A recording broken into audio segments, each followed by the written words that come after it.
Welcome back, everybody, to another episode of Creator Cast. I'm your host this week. My name's Benon from Gives a Minute. We have Melbourne vloggers Scott Muir from YouTube. How you going, Scott? Very good, mate. Thanks for asking. And we have also down there in Melbourne, Jay Boston. He's from Boston. No, he's from Jay Boston. I was going to go the Boston vlogs in and I was going to get it wrong. How are you, Jay? Good, mate. How are you? I'm very well. Up in Brisbane, we have Where is Danny Black? I just told you up in Brisbane. From Where is Danny Black? I just told you up in Brisbane. From Where is Danny Black? I just told you up in Brisbane. But just for now, just for now. I'm leaving soon. I'm going back to America. Ah, yes, he's always off and traveling. That's why we love the guy. Many stories to tell, many vlogs to show on his channel. Go and have a look at it. Subscribe. Hey. That was a little plug there for Danny. Just picked him at random today. Out of interest, guys, just point at Danny for me. We're all different. I don't know why I went that way. In reality, in it's one of these ways. It's one of those ways. Oh yeah, in the edit, which way will it be? Yeah, I don't know where I'm going to be in the edit. I could tell you. I could tell you. Because I edited it. So Scott, that way. If you look this way, Scott. That's everybody. Everybody's over there. All right, now Jay, you look this way. That's me and Benon, and the other way would be Scott. It's the other way, Scott. Anyway, back to the show, folks. So I'm hosting. You guys want to play pointy fingers? That's fine. You can do that on your own time. Oh, yeah, sorry. Thanks. I wanted to talk this week. I wanted to answer a Creator Cast Nation's question, and this comes from a chap called Chandy Sayo, and I hope I'm saying that correct. Chandy Sayo. He's from Adelaide, and he's asked a question about. It was a few weeks ago now, maybe 2.5 weeks ago, but we just haven't got around to it. But here we are right now. And the question involves how traveling with camera gear is done. Like, how do you travel with, if you've got still camera gear and you've got vlogging gear, what's the process? And I mean, I've got a process that I roll with every time I travel. But before we get to what I do, let's throw it around the group. I guess I mean, Danny, you're traveling so much with your job. How do you go about that? I mean, versus checked in versus carried on is what we're really dealing with here. What's your process? Yeah, well, first of all, I want to say Chandy, the vlogs that he's got in Adelaide, that guy's got the biggest Australian accent I've ever heard. Besides, was NPR. That guy's the Tasmania guy, like huge Aussie accents, like crazy. Yeah. So many extra R's. Yes, as far as traveling goes, it sucks. I hate it. With all the gear, like, it makes me nervous. I mean, you have to make sure you get the maximum weight for your bags because I like to travel with everything that I have because I never know. I love driving everywhere because everything's in my car. But when you're flying, it sucks. This last trip I went to Mexico, though, I just took the iPhone 10, and just if you have a look at my videos, because they should be posted by now, but it looks really good compared to just having everything else. Although I need some extra lenses and stuff like that, but just man, it's so tough to keep track of like your big lenses, your time lapse things, your gimbals, your drone. Like, oh god, it stresses me out when I go through the airport security.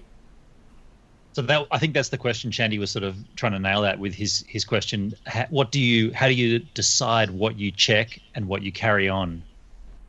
Oh, that's a good, yeah. I always carry on the camera gear, but I'll check all the stuff that can break, that won't break, that just goes in the, like, wrapped around clothes and stuff like that. But drone, always take on. They don't like it when you, like, they don't want you to check the drone because the lithium batteries, like, they want you to have the batteries on, and if you put a little strip of like electrical tape like across the on a drone battery, like there's that opening on the other side that charges, and if you cover that, then they're usually pretty happy with you. So do that. Gotcha. Scott, we haven't seen you travel much on your vlog. Have you traveled much before with camera gear, and can you add any light to this at all? Like, not massive amounts of camera gear. Last time I went to the States, I filmed everything on my iPhone again because how simple and easy it is. literally slip it into your pocket and walk straight on the plane. Or well, you got to go through security. But I did keep my Canon 70D in my. I had that. I can't remember actually where I had that. That's a really good question. You tested my memory. I don't think I had that on check-on, to be honest, but I was more interested in learning from you guys about this, especially you, Danny, with the drone, because I wasn't too sure about because I've heard a few different YouTubers having trouble getting their drones on airplanes, especially in the States, with the batteries. And I can sort of throw it over to Jay. I want to know what he does also with his electric skateboards when he travels. Yeah, that was what I was kind of leaving Jay to last. Jay, you're a lot of electrical gear that you probably want to bring with you wherever you go. What's your process? I know you've been up Daly Beach a bunch from Melbourne and back again. What's your process there? Yeah. So depending on the skateboard, you've got to have, most international and domestic flights will only allow 99 watt hours. Yeah. That's it. And for instance, the normal skateboard that I've got is about 400 watt hours. So it's not going to do it. So rarely will I take a skateboard. There are a couple of skateboards. There's one called the Inboard, and there's one called the Riptide that will be allowed on planes because they've got a low watt hour amp, whatever it's called. Yeah, I don't know very much about electricity, but that's the 99 is the number that you're looking for. That if you're on that or below, you're good. You can go pretty much anywhere in the world and you'll be fine. But when it comes to drones, is that in an individual cell or is that a combination of batteries? Total. Because if you have a battery, total, a skateboard plus a drone and plus this and plus that. Yeah, well, skateboards are lithium batteries, most of them anyway, and they're just cells after cells after cells. So depending on the total amount of cell watt hours that you've got for that particular skateboard, that's what they look at. Right. Watt hours doesn't mean that's going to be a terribly slow board either. It's just how it uses those watt hours. But anyway, so back to cameras. I've never ever had an issue with drones. I always check my drones in. So I've had a Phantom 3 and I've got a Mavic Pro at the moment. I just check them in. I don't take them on the flight. I put them into the luggage. Never had a problem ever. And I've been to Singapore. I've been to LA. I've been to all around Australia. No dramas whatsoever. How are you packing it though? Just around my clothes.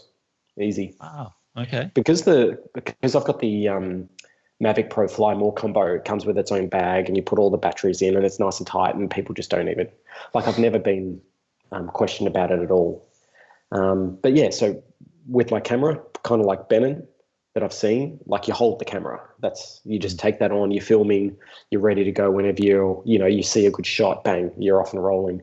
Batteries, different lenses, all that kind of stuff. I'm actually not checking in. I'm taking that on board with me because I don't know what I want and I've never been stopped. I've actually recorded, I don't know if Benon's done this either, but I've actually turned on my camera as it's going through the X-ray just to see if anything happens. I've done that. Yeah. Nothing really happens. It's boring. It's just boring. Yeah. It tells the story, but you don't see much at all. No, but I tell you what, when you've got your Canon 80D with your mic, you've got your lights, you've got your tripod and all this kind of stuff going through, they're like, oh, what do you do? Are you professional? Are you a YouTuber? And I think they're all pretty clued onto it now. And they know that you're not trying to smuggle a bomb in a camera or anything like that on board. Mind you, I will just add that entire area is certainly a no film zone. So we did not encourage or endorse any of this activity. But we have done it. Also, when you accept the terms and condition, you say that you're not putting any lithium batteries in your checked bags. So we're not encouraging that too, because that can be a big no-no. That's the only reason I don't do that is because I'm afraid that they're going to see that and be like, oh, we got to. I don't understand. Yeah, they want you to carry that on, all your lithium batteries. I get it. iPhones and the iPads. Well, I take them on with me. You don't check them. They're lithium batteries. Yeah, but Danny's saying that you can't have them in your checked luggage. You've got to carry them onto the plane. Because what they're worried about is something happening with I don't know, the atmosphere, the air pressure, air pressures and something like that, and it can make it explode because the cabin's pressurized, but not where your bags are stored. And it's just like using a cell phone with without it being on airplane mode as you're taking off or landing. I never put it on airplane mode. I just put it away, and then I got a friend. I got a friend who's a pilot, or a friend of my sister's friend. He's a pilot, and there's never been a problem with this. There may be some compass issues, and that's about it. So that whole I heard it was I heard it was the static through their headphones or something. I could be completely wrong. Something so irrelevant. If it was that bad, they would not even let you take these on an airplane. Like if it was that bad, but. And as soon as you take off, anyway, they're like, yep, free to use your phones however you want. Go for it. Yeah, and it's also different on different airlines. Like some airlines don't have that free to use your phone thing until they're way up on level. But other planes I've been on, as soon as you take off, the thing comes on. It's like, yep, you can use your phone now. So I don't know how different airplane technology is. I've always been able to use my phone, but you could put in airplane mode. Like I'll use if you want to play games while they're doing the seatbelts and the it's the transmission that I think they're worried about.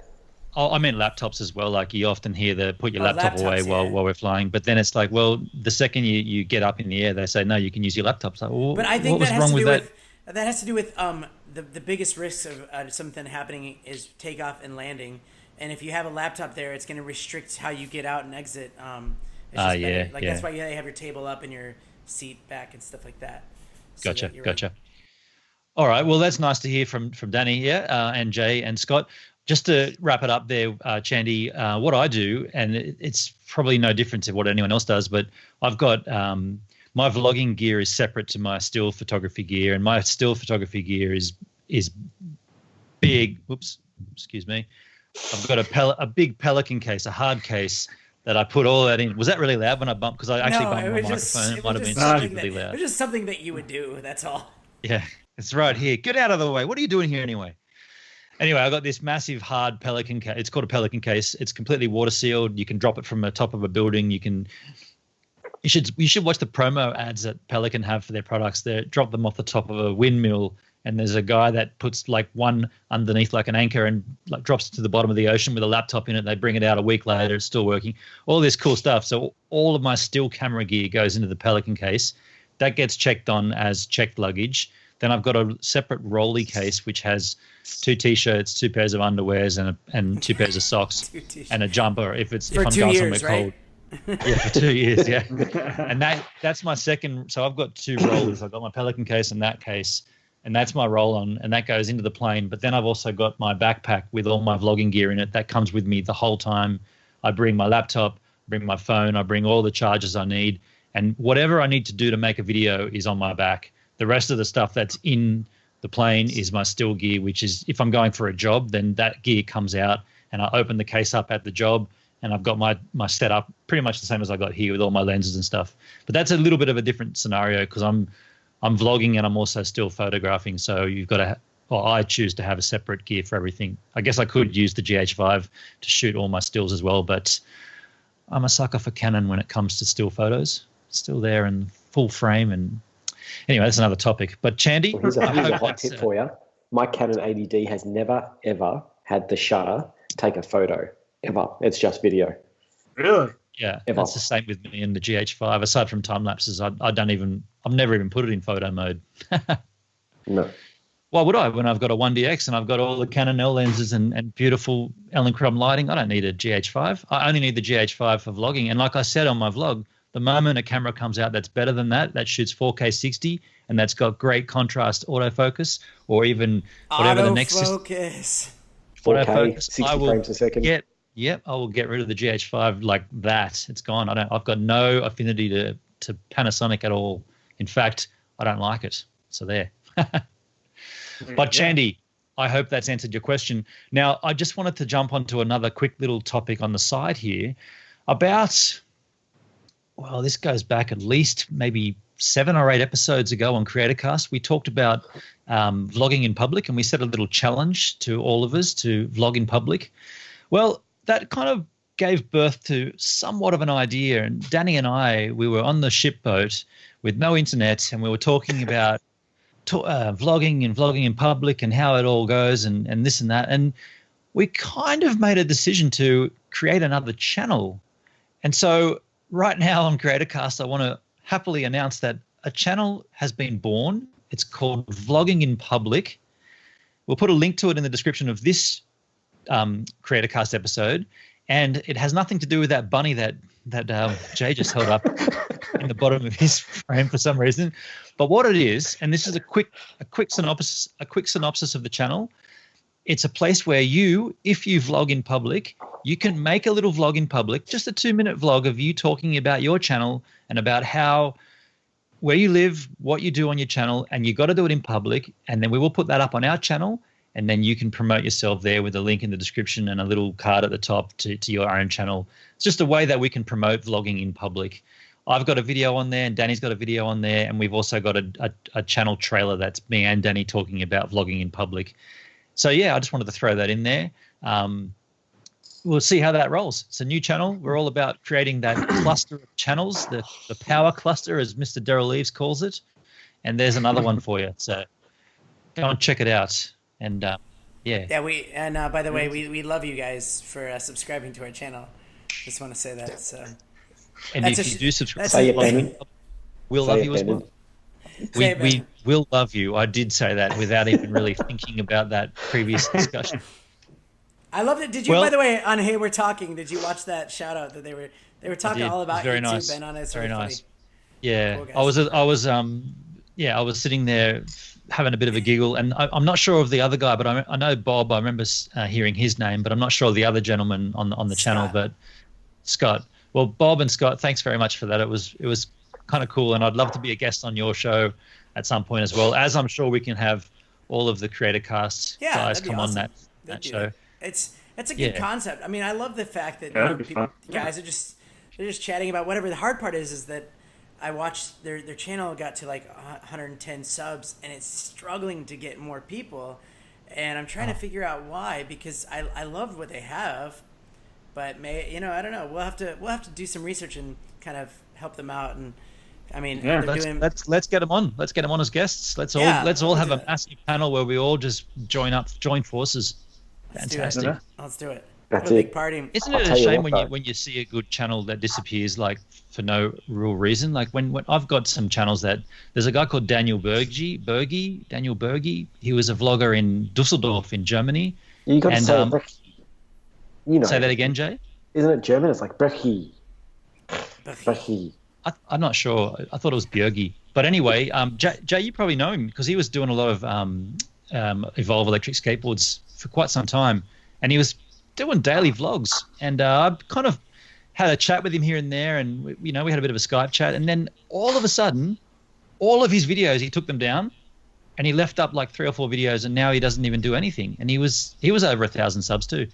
Some people just don't care. They just, I don't know, they ride the wave and then they get off it. YouTube is a harsh mother bitch sometimes. It's not a fun game every time, but you just got to ride through it. I don't mean to, I'm not going to dwell on anything because I know we got to wrap it up, but I do notice that about the same time as I started vlogging, everyone else started vlogging because of people like Casey Neistat and Louie and all these people that were vlogging. They just inspired everyone. Oh, they can do it. I can do it. And everyone did it. But I think it's whoever's going to persevere and keep going, all these people are going to get really like annoyed and stagnant and drop out.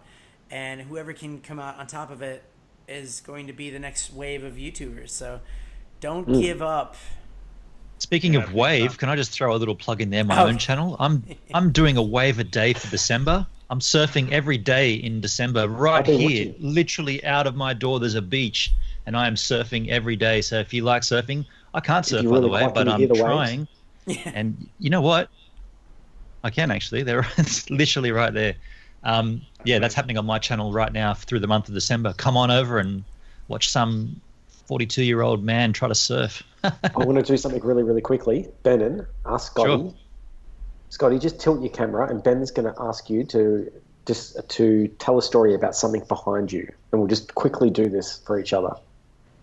Okay.